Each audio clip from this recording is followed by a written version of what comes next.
Hello everyone, welcome back to the new lecture of भारतीय न्याय संहिता chapter 2। कल हम लोग चैप्टर 1 देखे थे, आज हम लोग चैप्टर 2 देख रहे हैं जिसमें है कि पनिशमेंट के बारे में। ये इसमें जो है सेक्शन 4 से लेके 13 तक दिया हुआ है। ठीक, पनिशमेंट में 4 से लेके 13 तक दिया हुआ है। आज हम लोग इसका डिटेल में देखेंगे कि हर सेक्शन में क्या क्या आया है।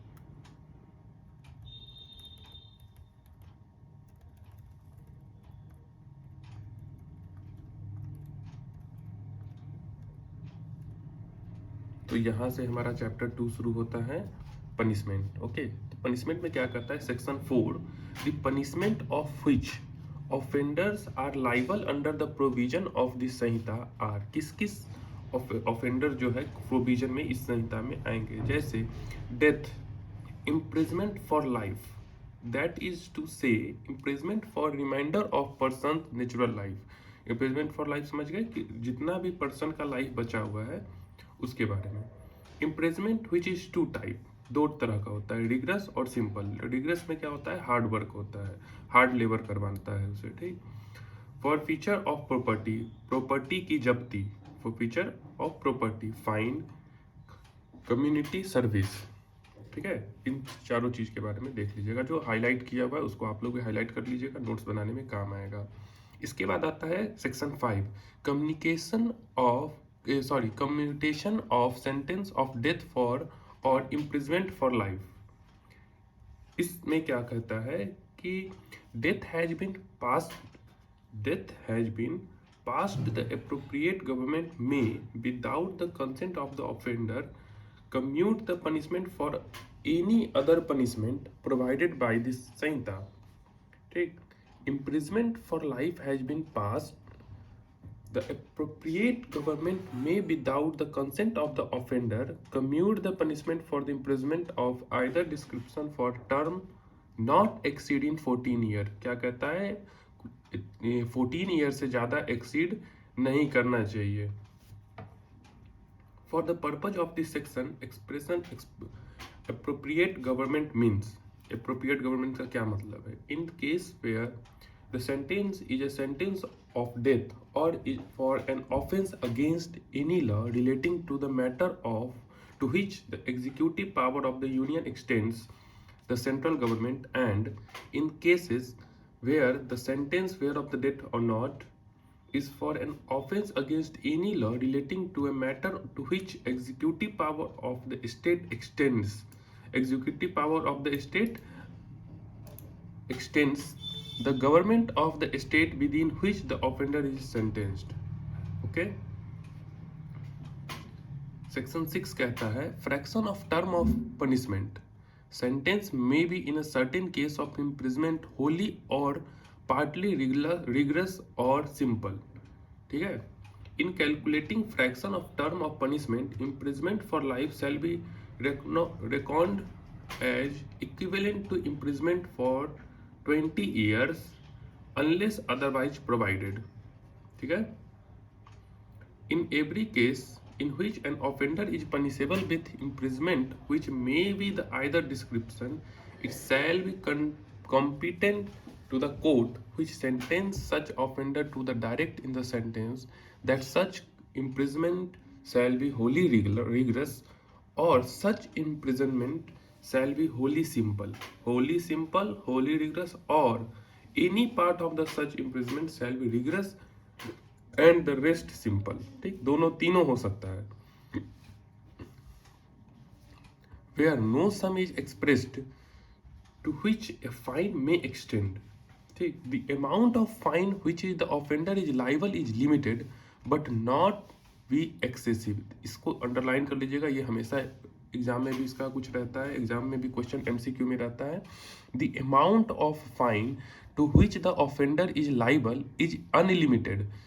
फाइन का जो ऑफेंडर के लिए फाइन जो है वो अनलिमिटेड हो सकता है, but shall not be excessive, लेकिन वो हद से ज़्यादा नहीं हो सकता है। ठीक, इसको ध्यान देने वाला चीज़ है। इसको यहाँ पे भी आप देख सकते हैं, amount of fine, liability, default of payment of fine. Section 8, in every case of an offence punishable with the imprisonment of imprisonment as well as fine in which the offender is sentenced to a fine, whether with और without imprisonment. ठीक है, ये सब simple, ये सबको बस underline करते रहना है। दोबारा जब हम लोग और इसको डिटेल में जाके पढ़ेंगे हर एक सेक्शन, तो उसमें इसके बारे में काम आएगा। हम लोग बस अभी एक बार रीड कर रहे हैं। Punishable with the imprisonment or fine, or with fine only, in which the offender is sentenced to a fine, it shall be competent to the court which which sentences such offenders to direct by the sentence that in default of payment of fine,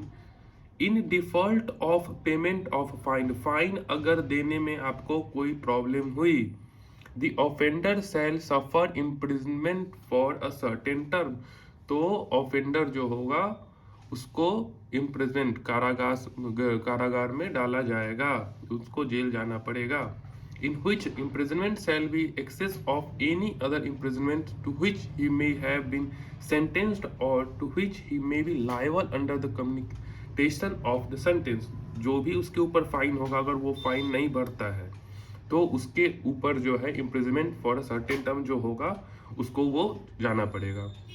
the term for which the court directs the offender to be imprisoned in default of payment, जो भी court जो है उसके payment नहीं होने के लिए जो उसको सजा मिलेगी of the fine shall not exceed 1/4 of the term of imprisonment, वो जो उसके इम्प्रिजमेंट होगा उसके 1/4 टर्म का जो है ज़्यादा नहीं होना चाहिए। Which is the maximum fixed for the offence, जैसे अगर किसी चीज़ का 4 साल है तो उसमें जो है 1/4, उसका मतलब 1 साल से ज़्यादा उसका सजा उसमें नहीं होना चाहिए। If the offence is punishable with imprisonment as well as fine, the imprisonment which the court imposes in the default of the payment of a fine or in default of community service may be of any description of to which the offender might have been sentenced or the offense nothing, कुछ नहीं है इसमें। If the offense is punishable with fine or community service, the imprisonment court imposes different payment of the fine or the default of the community services shall be simple and the term of the court direct to the इसमें भी कुछ नहीं है। यहाँ देखिए 2 months when the amount of the fine shall not exceed 5,000 rupees। ठीक है, ये जो अंडरलाइन किया हुआ इसको देखिए कि फाइन जो है कितना नहीं बढ़ना चाहिए। अगर 2 मंथ है तो उसका फाइन जो है 5,000 से एक्सीड नहीं करना चाहिए। अगर 4 मंथ है तो उसका 10,000 से ज़्यादा एक्सीड नहीं करना चाहिए। ठीक, and for any term not exceeding 1 year is any other cases. ठीक है, इसको अंडरलाइन कर लीजिएगा, काम का है। The imprisonment which is imposed default of payment of a fine shall be terminated when the fine is either paid or levied by process of law। अगर आप उसमें देरी करते या उसको नहीं देते हैं या उसको छोड़ देते हैं उसके लिए ही है, इसमें कुछ नहीं है। A is a sentence to a fine of 1,000 rupees and to 4 months imprisonment in the default of payment। Here, if the 750 rupees of the fine be paid or lived before the expiration of 1 month of the illustration है, इसको आप अपने bare act में देख के इसे समझ सकते हैं। ठीक है, the fine or any part thereof which remain unpaid may be lived at any time within 6 years after the passing of the sentence, and if under the sentence the offender be liable to imprisonment for a longer period than 6 years, then at any time previous of expiration of the period and the death of the offender does not discharge from the liability any property which would after his death he be legally liable for his debt। okay, इसमें देखिए क्या कहता है section 9, wear anything which is an offense is made up of parts, any of which part is itself an offense, the offender shall not be punished with the punishment of more than one of such offenses। ठीक, इसको क्या, ये जो है limit of punishment of offence made up of several offences इसमें आता है। ठीक है, इसी तरीके से ये है। अब यहाँ आते हैं हम लोग, punishment of person guilty of one of the several offences judgment stating that it is doubtful of which solitary confinement। ठीक, solitary confinement हम लोग पहले भी पढ़े हुए हैं। the lowest punishment is provided, इसमें जो है जो भी उसका सबसे छोटा पनिशमेंट जिस चीज का होगा उसमें उसको पनिश किया जाएगा। solitary confinement for any portion or proportion of the imprisonment of which a sentence not exceeding 3 months in whole। ठीक है, इसमें 3 है। ए time not exceeding 1 month if the term of imprisonment shall not exceed 6 months। A time not exceeding 2 months if the term of imprisonment shall exceed 6 months and shall not be exceed 1 year। A time not exceeding 3 months if the term of imprisonment shall exceed 1 year। ठीक, इसमें भी limit है। Solitary confinement में भी कुछ limits है। Limits क्या है ये यहाँ पे दिया हुआ है।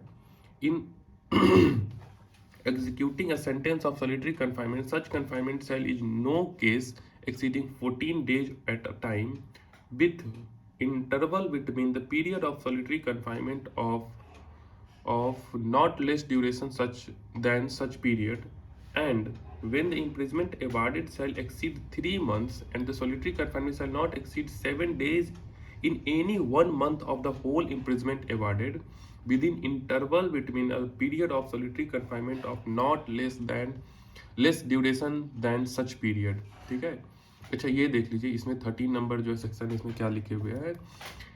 enhanced punishment for certain offences after previous conviction। ठीक है, whoever having been convicted by the court in India of an offence punishable under chapter 10 and chapter 17 of the Samhita with imprisonment of their description for a term of 3 years or upwards shall be guilty of any offence punishable under either of those chapters with like imprisonment for the like term shall be subject for every such subsequent offence of imprisonment for life or to imprisonment of either description for the term which may extend to 10 years। ठीक है, तो यहाँ पे हमारा chapter 2 खत्म होता है। Next lecture में हम लोग चैप्टर 3 स्टार्ट करेंगे।